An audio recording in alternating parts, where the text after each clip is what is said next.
खबर बोकारो से है, जहां जिला विकास समन्वय और निगरानी समिति की बैठक सांसद लोकसभा क्षेत्र पशुपतिनाथ सिंह की अध्यक्षता में जनप्रतिनिधियों के गुस्सा गुस्सी के बीच में संपन्न हुई। आपको बता दें कि इस बैठक में विकास की चर्चा करने के साथ जनप्रतिनिधि एक दूसरे का टिकट कटने और टिकट दिलाने की चर्चा में फंस गए और पूरा मामला अपने मकसद से भटक गया। आखिर अधिकारियों को क्यों बचाते हैं अध्यक्ष जी को अध्यक्षता करना अब मुझे तो सिखाना नहीं पड़ेगा। इतने सीनियर सांसद हैं, अगर उनको अध्यक्षता करने का तरीका ही नहीं मालूम है, वो एक जनप्रतिनिधि को बोल रहे हैं कि खत्म करिए, हमको 5 बजे जाना है, तो आपने समय क्यों दिया? आखिर जनप्रतिनिधि जनता की सवाल से दिशा की बैठक में आता है, और जब जनता के द्वारा पूछे जाने वाले सवाल जो जनप्रतिनिधियों से पूछे जाते हैं वो अधिकारियों से नहीं पूछेंगे तो और किससे पूछेंगे?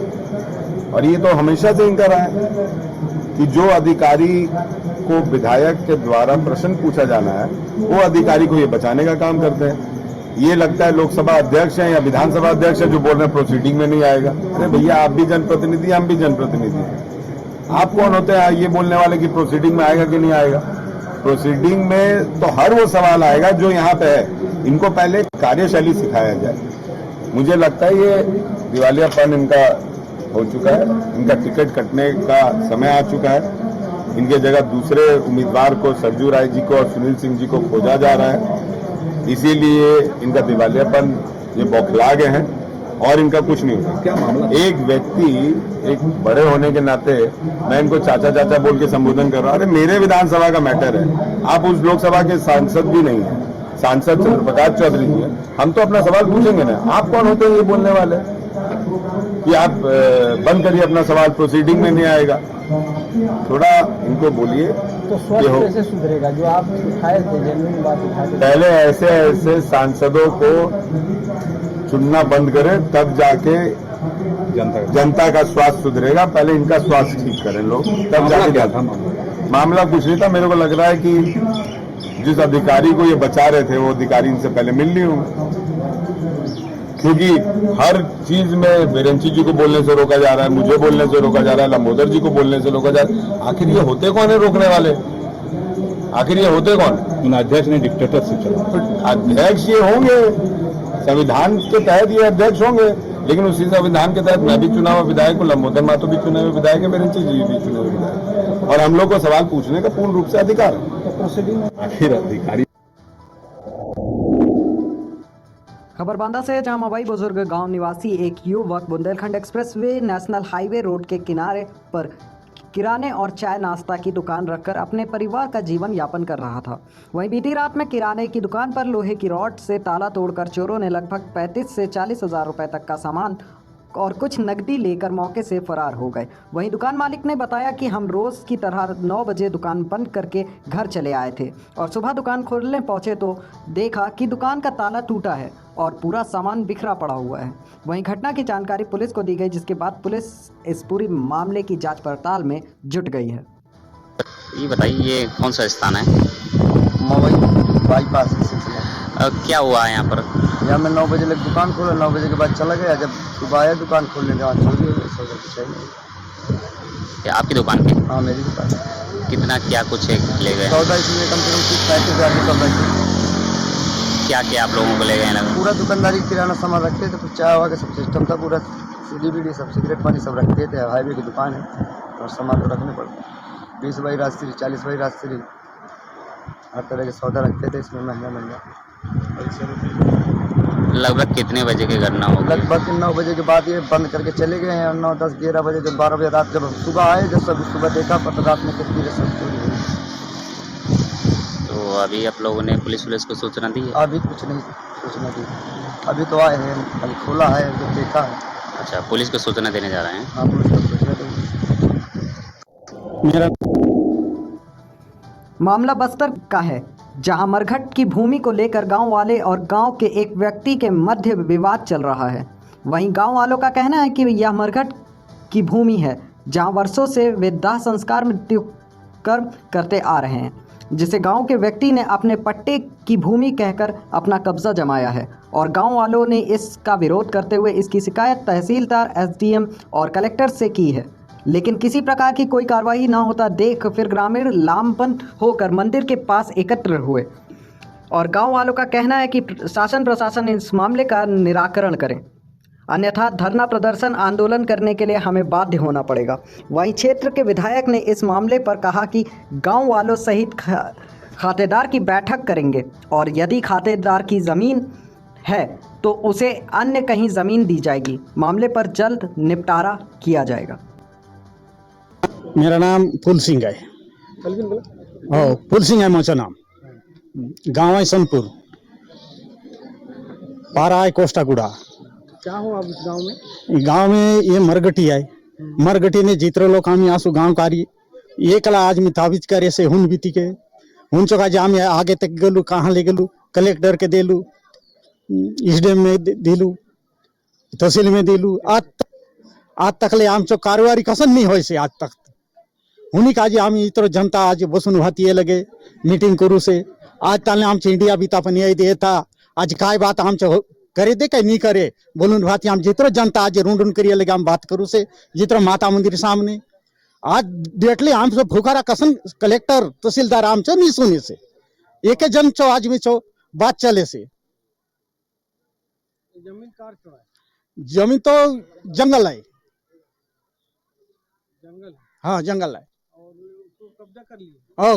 कब्जा कर लो से हुन और पट्टा बनाया? पट्टा बना सके नहीं बना ले के जंगल तो सांगे से दपेदार पर नहीं लो आ रही उनके पर नक्शा नाप जोक कर लो नहीं आई चो काची नहीं आई नक्शा काची नाम नहीं आई बोल लो हुन।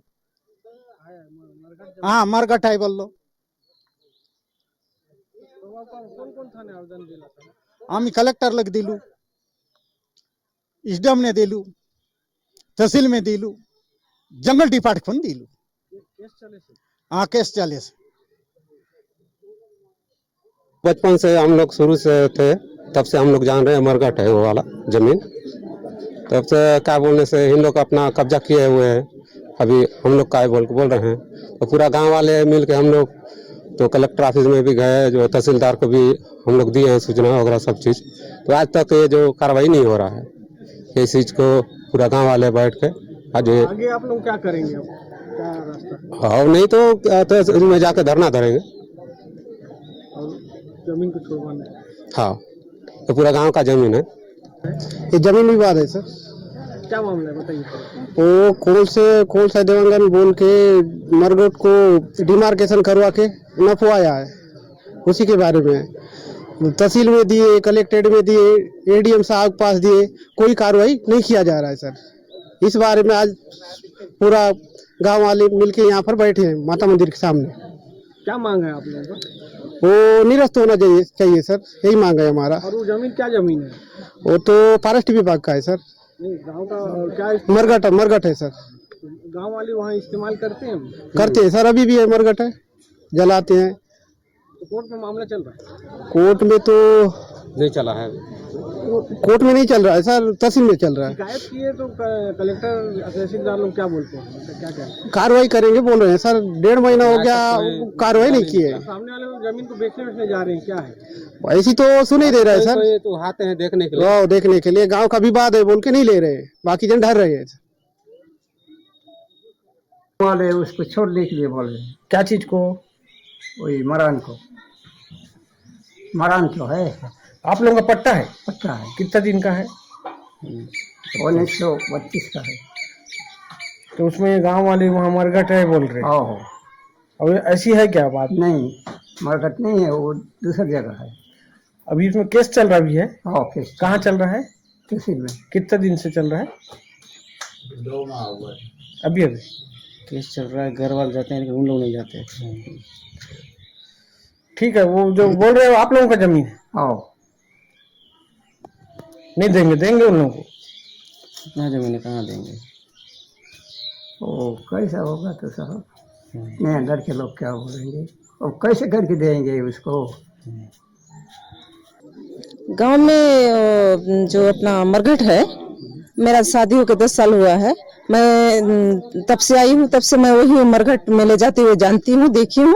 और मेरे सास ससुर भी बताते हैं कि वो पीढ़ी दर पीढ़ी बरगट है बोल के। तो अभी क्या हो गया है इसको? अभी कौन सा देवांगन है ना, उसको अपना कब्जा कर लिया है। तो आप लोग क्या चाहते हैं? हम चाहते हैं जो पीढ़ी दर पीढ़ी जो हमारा मरघट है वो अपना ही रहे, अपने पूरे गांव के रहे। तो इसको छुड़वाने के लिए क्या कर रहे हैं? हम लोग बना के दिए, लेकिन कोई कागज वागज वापस नहीं आया है हमारे पास, नोटिस नहीं आया है। तो मान लो आप लोगों का बात पूरा नहीं होता है तो क्या आगे क्या करोगे आप लोग? और आगे ले मतलब अपना और कोशिश करेंगे प्रस्ताव वगैरह देने का। प्रदर्शन वगैरह, धरना वगैरह देंगे क्या शहर में जाके? हाँ, पूरे गांव वाले मिलके देंगे ना, क्यों नहीं देंगे। जब पानी टंकी का शिलान्यास हुई थी उस समय भी मैंने 2 गांव के लोगों से चर्चा की थी। उन लोग भी बता रहे थे कि जमीन नजूल है, लेकिन और जो गांव के बुजुर्ग सियान से भी बात किया मैंने, उस समय भी बोला नहीं मेरे पट्टे की जमीन है। इस संबंध गांव का अलग बयान है और उस पट्टेदार का अलग बयान है। तो इस संबंध में मैं उस समय के तत्कालीन तहसीलदार नाग से भी चर्चा किया था, इसका समाधान करो, लेकिन समाधान नहीं हो पा रहे हैं। और इन लोगों ने सभी कलेक्टर, SDM, सारे जितने राजस्व विभाग के अधिकारी को ज्ञापन दिए हैं, लेकिन उस पर कार्रवाई नहीं हुई है। मैं जल्दी गाँव वाले से चर्चा करूंगा और भी चर्चा करूंगा, पट्टेदार से भी चर्चा करूंगा। इस संबंध में कुछ ना कुछ हल निकाल के, या तो शमशान घाट है तो पट्टा में भी है, तो उसके पट्टेदार को अलग से जमीन देकर कुछ समाधान करने का प्रयास करेंगे। खबर सूरत से है, जहां सिद्धि जिले से एक घटना सामने आई है, जहां एक बीजेपी कार्यकर्ता के द्वारा आदिवासी युवक पर पेशाब करने वाली घटना ने सबको झंझोर कर रख दिया था।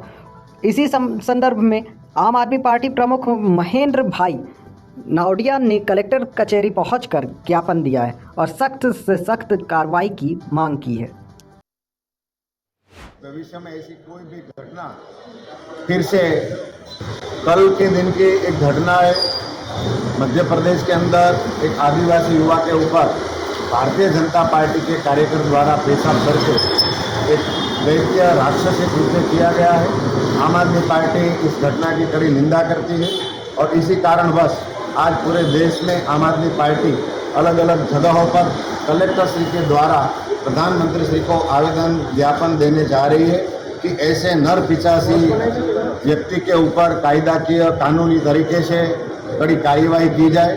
भविष्य में ऐसी कोई भी घटना फिर से परिवर्तित न हो और इसी भावना के साथ आम आदमी पार्टी ये मांग करती है कि भारतीय जनता पार्टी का ये कार्यकर जो इतनी हिम्मत जुटा रहा है ऐसे कार्य करने के लिए, उसके ऊपर एक कड़ी कार्यवाही करके एक उदाहरण रूप कार्रवाई की जाए। और समग्र देश इस घटना के कारण चिंतित है, इस घटना के कारण दुखी है कि पूरे विश्व में आज हम लोग आगे बढ़ने की बात कर रहे हैं और हम लोग पिछले जमाने को फिर से दोहराए जा रहे हैं। इसी घटना के विरोध में आम आदमी पार्टी कलेक्टर श्री के द्वारा आज प्रधानमंत्री श्री को आवेदन देने के लिए आई।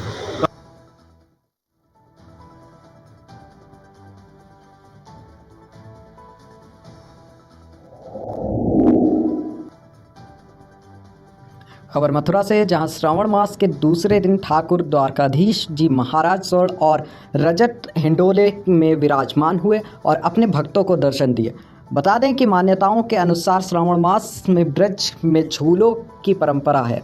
वहीं पुष्टि मार्ग संप्रदाय में ठाकुर मंदिर द्वारकाधीश में पूरे सावन मास के कार्यक्रमों का निर्धारण होता है और उसका निर्धारण मंदिर के गोस्वामी श्री श्री 108 डॉक्टर वागीश कुमार महाराज कांकरोली नरेश के द्वार किया जाता है। मंदिर के विधि और मीडिया प्रभारी राकेश तिवारी एडवोकेट ने बताया कि यह क्रम पूरे श्रावण मास जारी रहता है। मंदिर में उत्सव चालू होने वाले हैं, फिर संक्रांत उत्सव होने जा रहे हैं। देखिए, पुष्टि मार्ग संप्रदाय के मंदिर ठाकुर द्वारकाधीश में मंदिर के सभी कार्यक्रमों का निर्धारण मंदिर के गोस्वामी श्री श्री 108 डॉक्टर वागीश कुमार जी महाराज काकरौली नरेश तृतीय पीठाधीश्वर जी के द्वारा किया जाता है और उन सभी कार्यक्रमों का निर्धारण मंदिर के गोस्वामी श्री श्री 108 काकरौली युवराज वेदांत कुमार जी और सिद्धांत कुमार जी के द्वारा किया जाता है। और उसी के तहत श्रावण मास जब प्रारंभ होता है तो आज श्रावण मास कृष्ण पक्ष की द्वितीया के दिन ठाकुर द्वारकाधीश जी महाराज स्वर्ण और रजत ढोलों में विराजमान होकर भक्तों को दर्शन देंगे। श्रावण मास में एक पुष्टि मार्ग की जब मैं आपको बात बताऊं, पुष्टि मार्ग में तिथि, घड़ी, पल और नक्षत्र और ठाकुर जी के लाड़ लड़ाने की परंपरा, क्योंकि ठाकुर जी का जो बाल स्वरूप है उस पे लाड़ हम किस तरीके से लड़ाएं, तो ठाकुर जी को विविध ढोलों में विराजमान किया जाएगा श्रावण मास में। और श्रावण मास में विभिन्न घटाओं के आयोजन होंगे और ये घटा प्रारंभ होंगी 15 जुलाई से। और इसके बाद जो एक बहुत ही महत्वपूर्ण पार्ट है वो है अधिक मास, जिसे पुरुषोत्तम मास भी कहते हैं। 18 जुलाई से प्रारंभ हुआ अधिक मास 16 अगस्त तक चलेगा और इस पूरे अधिक मास में वर्ष भर के सभी कार्यक्रम हो सकते हैं, अर्थात ठाकुर जी के घटाओं के कार्यक्रम भी होंगे, ठाकुर जी के विवाह मनोरथ भी होंगे, ठाकुर जी का पलना भी होगा, ठाकुर जी गौचारण लीला भी करेंगे, सभी मनोरथ हो सकते हैं। तो मेरा आपके माध्यम से सभी भक्तों से यह निवेदन है कि वह इस महत्वपूर्ण पर्व का लाभ लें, क्योंकि अधिक मास में किया गया दान धर्म पुण्य मनुष्य के जीवन के लिए बहुत उपयोगी होता है। अतः अधिक मास का, श्रावण मास के सभी कार्यक्रमों का लाभ सभी भक्तगण लें।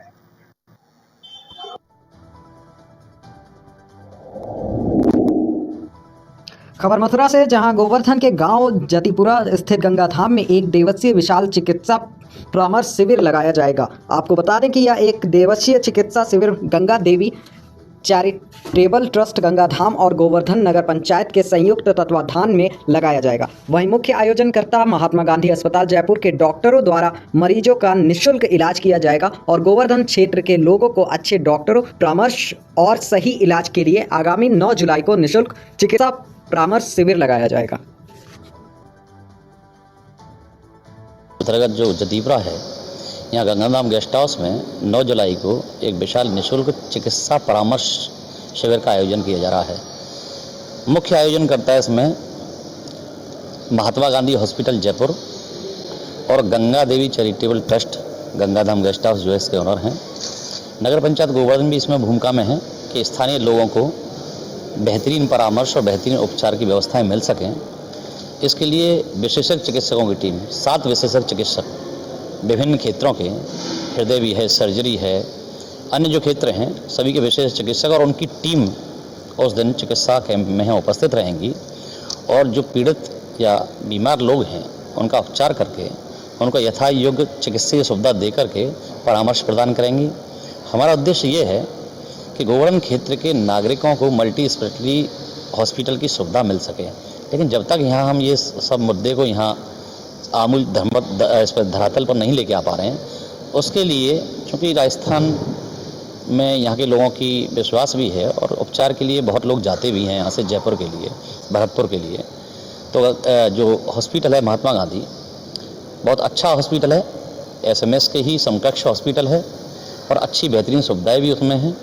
तो वहाँ की चिकित्सकों की टीम भरोसेमंद टीम है जो आकर के यहाँ परामर्श देगी और हम लोग उनसे ये भी एक प्रयास करेंगे कि यहाँ से अगर कोई व्यक्ति वहाँ उपचार लेने जाता है तो उसको अधिक से अधिक सहूलियत और सुविधा के साथ रियायत ये सब मिल सकें, जिससे कि वो अपना बेहतरीन उपचार करवा सके। यही हमारा जो चिकित्सा कैंप है उसका उद्देश्य भी है। और जो गंगा देवी चैरिटेबल ट्रस्ट हैं उसके जो ओनर हैं माहेश्वरी जी, विस्तार से वही इसके बारे में बता पाएंगे। माहेश्वरी जी से आप बात करिएगा। सर्वप्रथम तो मैं पूरे ब्रज क्षेत्र के ब्रजवासियों को जय श्री कृष्णा गंगाधाम परिवार की तरफ से। गिरिराज जी मुखारबिंद पे आना जाना महीने में लगा ही रहता है सबका, और हमारा परिवार पूजा वगैरह सब यहीं होती है। मैंने चिकित्सा के क्षेत्र में काफ़ी कुछ जानकारी रखी तो हमारे नगर पंचायत चेयरमैन श्री मनीष भाई से मैंने डिस्कस किया और इनकी सहायता से महात्मा गांधी हॉस्पिटल की डॉक्टर्स के साथ एक निःशुल्क शिविर लगाया जाएगा। ये शिविर में सबसे बड़ा फायदा ये होता है कि लोगों को पता ही नहीं होता कि उनके अंदर क्या चल रहा है, और जब एंड सीमा आ जाती है, जब उसको पता लगता है कि कोई स्टोन है, मेरी किडनी डैमेज हो रही है, मेरा हृदय रोग है, कोई किसी भी तरह का, तो ये सबसे पहले यदि जांच इस तरह की कैंप लगे और भी लगने चाहिए। किडनी का पता नहीं लगता कि जब तक वो 80% डैमेज हो जाती है, उसके बाद उसका पता लगता है। स्टोन्स वगैरह का, नेत्र रोग वगैरह का, तो ये शिविर आयोजन कराया जा रहा है। ये कौन सी तारीख में होगा और कितने समय का होगा? 9 जुलाई को ये कार्यक्रम रहेगा एंड दीप प्रज्वलन होगा सुबह 10 बजे। उसके बाद 10 बजे से 12 बजे तक पूरी डॉक्टर्स की टीम महात्मा गांधी हॉस्पिटल की तरफ से यहाँ रहेगी। का